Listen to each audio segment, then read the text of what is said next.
Remercier toutes les Africaines, tous les Africains, tous les amis de la souveraineté, de la dignité, de l'indépendance, de la lutte des Africains qui se sont déplacés à nos côtés. Aujourd'hui, jeudi 15 mai 2025, au tribunal judiciaire de Paris, pour nous accompagner, mes intrépides avocats et moi-même, devant le tribunal correctionnel de Paris, où nous a traîné M. Sylvain Ité, actuellement ambassadeur de la République française en Bolivie, anciennement ambassadeur refoulé de la République française au Niger, et avant cela, anciennement ambassadeur chargé de la diplomatie publique de la France sur les réseaux sociaux africains. Je voudrais ensuite remercier et renouveler du fond du cœur ma reconnaissance à l'intrépide collectif d'avocats dirigé par Maître Ndifutao Washawo Aboubek, animé avec Maître Alexis Iou, ici présent, Maître Geoffroy Balonga, ici présent, Maître Corinne Eléa Tangan, présente dans la salle aujourd'hui, Maître Daniel Babin, Maître Sylvain Senda. Sylvain va sans doute arriver à tout moment. Ils sont de l'autre côté. Lesquels ont d'ailleurs été rejoints aujourd'hui aussi par Maître Diakité du Mali. Maître Diakité, vous êtes là. Et un autre avocat congolais basé au Luxembourg s'est joint à nous. Je n'ai pas encore intégré son nom. Il nous a rejoints ce matin. C'est un collectif de 8 avocats qui nous accompagnent dans la procédure qui nous oppose donc à M. Sylvain Ité. Il est important que vous sachiez qu'aujourd'hui se tenait ce que les techniciens du droit qui sont ici présents appellent une audience de fixation. Il s'agissait de fixer les conditions dans lesquelles le procès contradictoire entre Sylvain Ité, l'accusateur, et Franklin Nyamsi, l'accusé, aura lieu. Nous aurions souhaité que ce procès ait lieu le plus tôt possible, car il y a longtemps que nous voulons démontrer à la face du monde que la réponse que nous avons faite à M. Sylvain Ité sur les réseaux sociaux est une pâle réaction par rapport à la gravité des propos que cet homme a proférés contre les Africains et contre l'Afrique. Cela depuis plusieurs années.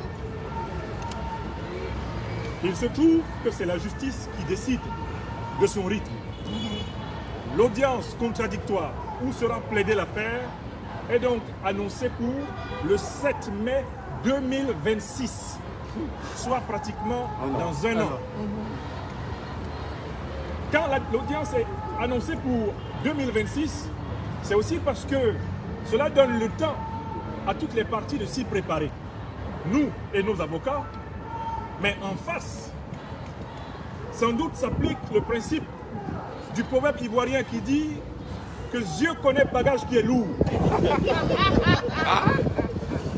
L'empressement avec lequel M. Ité semblait vouloir faire croire qu'il suffisait de me faire attraire, de m'attraire au tribunal pour que j'y sois sévèrement puni, cet empressement a été refréné par la patience de la justice et du droit.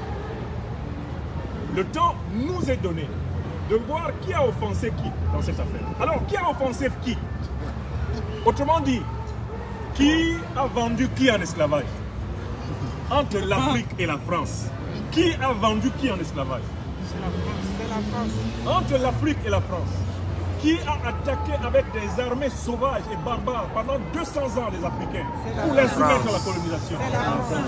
Entre l'Afrique et la France, qui a organisé la pseudo-décolonisation des années 50-60 pour maintenir des armées, une monnaie criminelle du franc CFA, maintenir des roitelets, des vassaux, des lèche-culs, des bourgeois compradors, des criminels en col blanc à la tête de nos pays. Qui a fait cela? C'est la France. Qui a organisé plus de 60 coups d'État pour imposer des valets à la tête de l'Afrique? C'est la France. Le fond du procès est celui-là.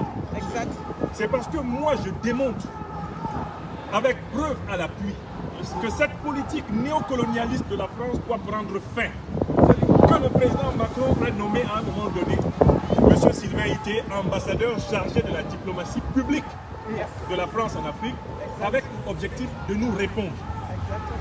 Au lieu de répondre à des faits par des contrefaits, il répond à des faits par l'usage et l'instrumentalisation de la justice. La vérité. Puisqu'il se dit, je suis ambassadeur, c'est le président de la République qui m'a envoyé, eh bien, je peux, grâce au président de la République, obtenir que la justice s'aligne derrière le combat pour lequel j'ai été missionné et frappe les panafricanistes. Voilà le mécanisme de l'affaire. Alors, quels sont les propos pour lesquels M. Ité me traîne autour? Des propos très simples, dans lesquels j'interprétais la somme de ces déclarations contre moi sur Facebook, sur LinkedIn, sur YouTube, sur Twitter, qu'on appelait X. Dès qu'il a été missionné pour s'occuper des panafricanistes, il est venu sur mes pages me dire que je suis un fonctionnaire de l'enseignement public en France et que ce n'est pas normal que je critique la politique africaine. Mieux, il a dit que ma femme et mes enfants bénéficiaient, comme moi, de la France et que la France était très bonne maman pour les gens qui vivent à ses crochets et qui passent leur temps à la critiquer. Ce sont ces propos-là, réitérés plusieurs fois de M. Ité et qui sont documentés. Nous avons rassemblé plus de 30 pièces qui m'ont amené à dire que des gens comme M. Ité veulent imposer aux citoyens français d'origine africaine l'abandon de l'Afrique comme condition de l'acceptabilité en France. La trahison de l'Afrique comme condition, en quelque sorte, d'une béatification comme citoyen, de bonne conduite ici en France. Et que c'était un chantage inacceptable. C'est tout ce que j'ai dit. C'est ça. C'est pour avoir dit cela qu'il me traîne au tribunal dans l'espoir que je sois condamné et ruiné. Parce que derrière toute cette affaire, en fait, il y a une cabale plus vaste. On me fouille, on me tripouille aux aéroports depuis 5 ans. On m'a conduit 3 fois en garde à vue aux aéroports, 3 fois à l'aller, 3 fois au retour. On a inventé de toutes pièces une affaire, de soi-disant abus de biens sociaux où je n'étais l'objet de la plainte de personne et où je n'ai utilisé aucun denier public français. On a brisé une procédure qui avait été classée sans suite au tribunal de Rouen par Madame la procureure Corinne Gérard. On est allé déterrer l'affaire pour dire qu'il faut absolument la relancer. On a fermé pendant pratiquement 6 mois tous mes comptes bancaires, m'empêchant d'accéder à des revenus qui me permettent de m'occuper de ma famille. On a augmenté de 150% mes impôts au mois de septembre 2024. Et depuis pratiquement le mois de janvier, l'administration fiscale arrache pratiquement 60% de mon salaire pour me forcer à payer une augmentation de 150% d'impôts qui n'a pas été justifiée malgré les plaintes portées par nos emplois. Ce harcèlement a pour but de m'amener à abandonner le combat intellectuel, spirituel, moral que nous avons tous décidé de mener pour que nos enfants ne connaissent pas des situations comparables à celles que nous avons connues et celles que nos parents connurent. Je n'abdiquerai jamais. Je ne me soumettrai jamais. Je ne trahirai jamais le peuple africain en ce qu'il revendique de vrai et de juste. Et voilà pourquoi mon engagement ici devant le tribunal judiciaire de Paris est renouvelé.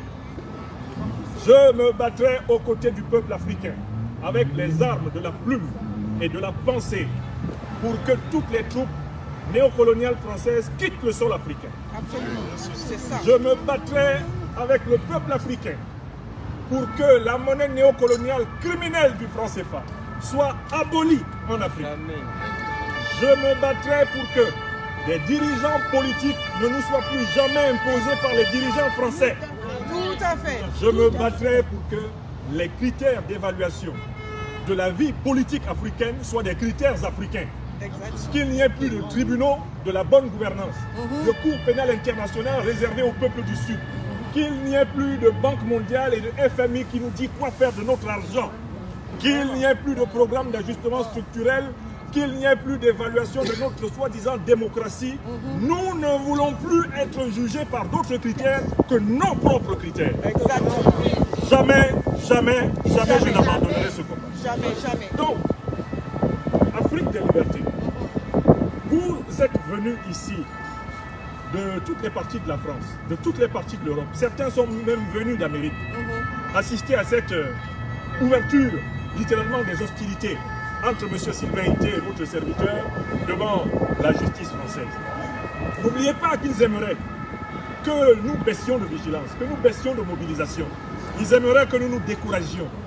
Car c'est toujours en nous disant qu'ils ont éliminé des dizaines, des milliers et des millions d'entre nous. C'est une vérité, ça. Il faut que la mobilisation continue, qu'elle n'arrête pas de monter. Il faut que l'on obtienne une salle d'audience plus grande que celle que nous avions, parce que vous avez totalement rempli celle-ci et il n'y avait plus de place assise. Il faut que le grand peuple africain de France soit au rendez-vous de cette manifestation de la vérité qui va à la fois libérer les peuples africains et le peuple français. Car il ne faut pas oublier que notre combat n'est pas un combat raciste. Notre combat n'est pas un combat pour dominer la France. Nous ne voulons pas la coloniser. Nous ne voulons pas esclavagiser nos frères en humanité, les hommes et les femmes blancs. Non. Ce n'est pas une habitude chez nous d'esclavagiser les autres.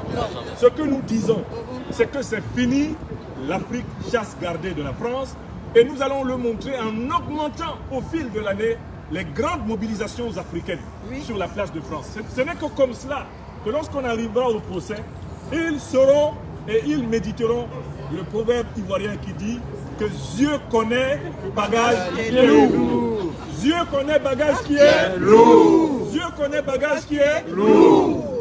En bas la France-Afrique. En bas la France-Afrique. En bas le néocolonialisme. En bas le néocolonialisme. En bas l'impérialisme. En bas l'impérialisme. En bas ceux qui veulent assassiner les leaders africains. En bas ceux qui veulent assassiner les leaders africains. Solidarité. Solidarité. Vérité. Justice. Justice. La patrie ou la mort. Nous vaincrons. La patrie ou la mort. Nous vaincrons. La patrie ou la mort. Nous vaincrons. Alors, mes chers amis. Merci, professeur. Je suis en compagnie des maîtres du droit. Ah oui.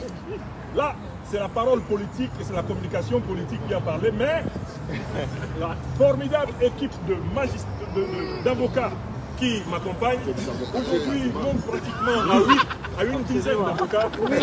Je voudrais... Ça ne fait qu'augmenter. Venez, venez, venez. Applaudissez, applaudissez. Venez prendre la parole. Situer un peu l'opinion sur cette affaire, sur ce qui s'est passé aujourd'hui. Et ensuite, Maître Senda, vous avez la parole. Parlez suffisamment fort pour les caméras, s'il vous plaît. Bien, bonjour à toutes et à tous. Bonjour. Nous avons tout à l'heure affronté le tribunal judiciaire en sa chambre correctionnelle dans le cadre d'une audience de fixation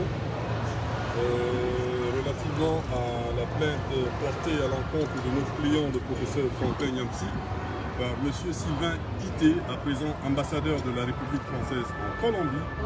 Donc, à l'issue de cette audience de fixation, nous avons obtenu une date à laquelle se tiendront les plaidoiries, ainsi que des dates relais, devant assurer la continuité de cette affaire. Donc, nous vous en dirons plus sur le terrain purement juridique au moment opportun. Merci. Merci. Maître Alexis. Oui, bonjour à tous et merci d'être venus. Comme d'habitude, vous êtes toujours présents, vous êtes là et on vous remercie. Je n'ai pas grand-chose à ajouter à ce qu'a dit le président. Nos questions de droit seront évoquées ce jour-là. La seule chose qu'on peut regretter, c'est que la fin ne soit pas fixée plus tôt Mais oui, que prévu. on voulait en découdre.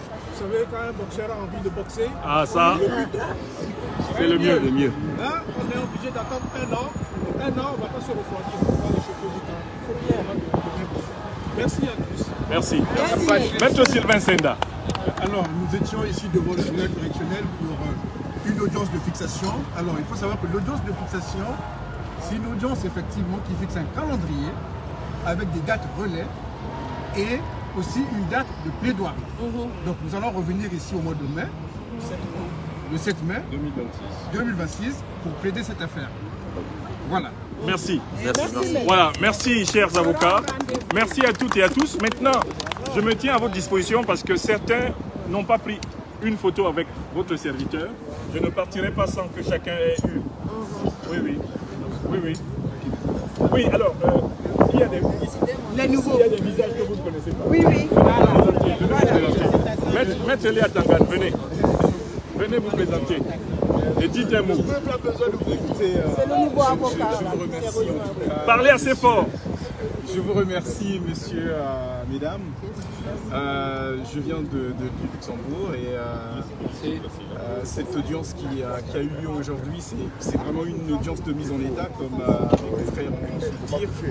C'est une audience qui était essentielle procéduralement, parce que c'est ce qui permet effectivement de traiter le dossier sur le fond. C'est ni un traitement de fond aujourd'hui, mais on a obtenu une date qui est une date d'un an. Le 7 mai 2026. Le 7 mai 2026, et nous sommes là effectivement pour soutenir le professeur Niamsi. Merci beaucoup. C'est tout un honneur d'être là et je vous remercie infiniment d'être venu et d'avoir fait tout ce long trajet pour être à côté de notre serviteur. Merci, maître. Merci. Maître Léa Tangane, vous avez la parole. Bonjour à tout le monde. Bonjour. Je suis inscrite au barreau de Londres, avocate inscrite au barreau de Londres. Je suis donc Corinne Léa Tangane, pour ceux qui ne me connaissent pas. Ce combat que nous menons est un combat d'abord contre les néocolonialistes, contre l'impérialisme. Et à chaque fois qu'on s'attaquera à un digne fils d'Afrique, à chaque fois qu'on s'attaquera à un panafricaniste, comptez sur les avocats comme nous pour être debout, devant, pour les soutenir, quoi que cela nous coûte. Merci. Merci, maître. Maître Diakité, vous avez la parole. Maître Diakité du barreau de Paris. Je suis malien. J'étais en séjour au Mali. Je suis revenu hier pour pouvoir assister à cette Merci, mon frère. On va faire 1000 procédures contre le professeur. Nous serons là pour le défendre. Amin. Merci beaucoup. Voilà. Donc voilà pour les déclarations. La patrie ou la mort? Merci infiniment. La patrie ou la mort? Voilà. Il y a quelques dédicaces à faire. Vous avez quelques ouvrages que vous voulez que je dédicace. On va se placer à un endroit. Ceux qui veulent prendre une photo avant de partir, je ne partirai pas avant cela. Et les avocats, vous pouvez un peu là où on a été là. Je vous rejoindrai après, mais je m'occupe d'abord. Retirez-vous. Merci beaucoup. Tu peux lui dire là maintenant.